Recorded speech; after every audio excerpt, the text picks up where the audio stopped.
छात्रवृत्ति के लिए यूपी सरकार ने दिया है एक और मौका। अब जितने भी आपके इंस्टीट्यूट हैं या कॉलेज हैं वो सबको 27 सितंबर तक कर सकेंगे डेटा अपलोड। ठीक है, अब बात करते हैं लखनऊ JNN से अगर ये न्यूज़ आती है तो उत्तर प्रदेश की योगी आदित्यनाथ सरकार ने चुनावी वर्ष में अधिक से अधिक छात्र और छात्राओं को स्कॉलरशिप प्रदान करने के लिए एक और मौका जो है वो दिया गया है। छात्रवृत्ति के मास्टर डेटाबेस में शामिल होने के लिए जितने भी आपके कॉलेज और जितने भी संस्थान हैं अब 17 सितंबर से 27 सितंबर तक अपनी सूचनाएं अपलोड कर सकेंगे। अभी तक कोई अंतिम तारीख जो थी वो 18 अगस्त थी, मतलब 18 अगस्त जो थी वो अंतिम तारीख थी। इस वर्ष परिणाम विलंब के आने के कारण बहुत सारे शिक्षण संस्थान छात्रवृत्ति के लिए मास्टर डेटा में अपनी सूचनाएं अपलोड नहीं कर पाए थे। इसी को देखते हुए प्रमुख सचिव समाज कल्याण के जो रविंद्र नायक ने संशोधित समय सारणी जारी करा दी। इसके अलावा 31 अगस्त तक जिन शिक्षण संस्थानों को मान्यता मिल चुकी है उनके जो छात्र हैं वो भी वर्तमान में जो वित्तीय वर्ष है उसमें छात्रवृत्ति के लिए ऑनलाइन आवेदन कर सकेंगे।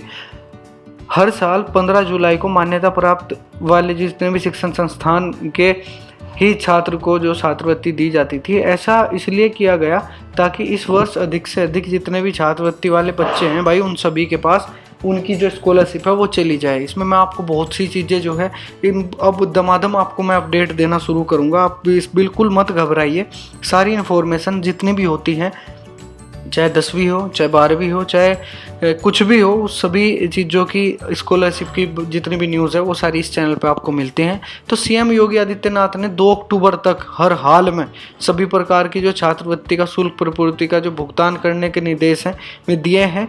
उन्होंने निर्देश दिया है कि स्कूल और कॉलेजों में जो दिव्यांगजन या अन्य पिछड़ा वर्ग या अनुसूचित जाति और अनुसूचित जनजाति जो सवर्ण जितने भी स्टूडेंट हैं उनके भुगतान के समय से ही हो जाए। सामान्य वर्ग के बच्चों का जो शुल्क प्रतिपूर्ति है उसकी व्यवस्था है, इनके लिए जो है एक बड़ा सहारा इनको दिया गया है। सभी का पिछला बकाया तत्काल भुगतान कर दिया जाए, ऐसा कुछ कहा गया है।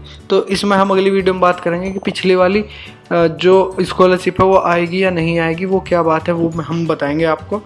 तो बता दें कि उत्तर प्रदेश ने हर हाल में सरकार ने 56 लाख रुपए से अधिक जितने भी गरीब परिवार हैं उन सभी को छात्र छात्राओं को दसमोत्तर छात्रवृत्ति, मतलब जितने भी ये भरते हैं ना पोस्ट मैट्रिक, उनकी जितनी भी शुल्क प्रतिपूर्ति है उसकी 10वीं छात्रवृत्ति योजना का लाभ उठाते हैं। इसमें से 14-15 लाख जो है अनुसूचित जाति के छात्र छात्रा भी इसमें शामिल होते हैं।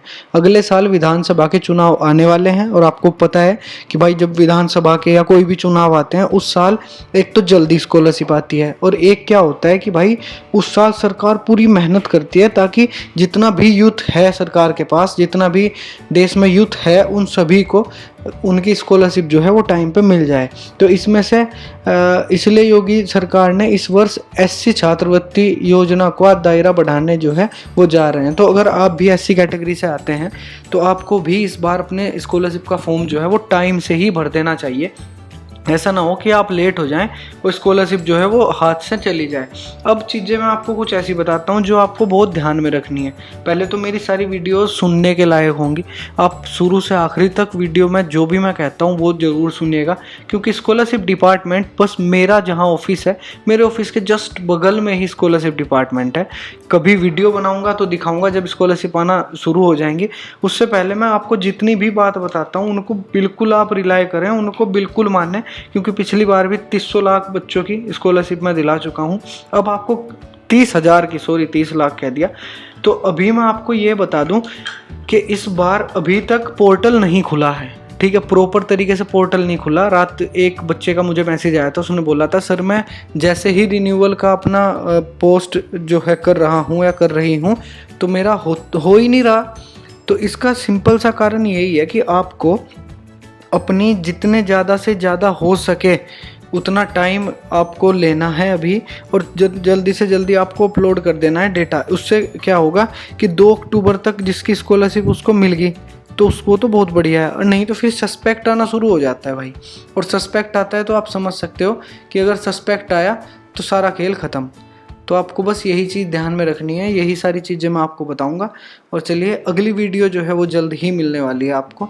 मिलता हूँ अगली वीडियो में, तब तक के लिए बाय बाय, टेक केयर, अपना बहुत सारा ध्यान रखें।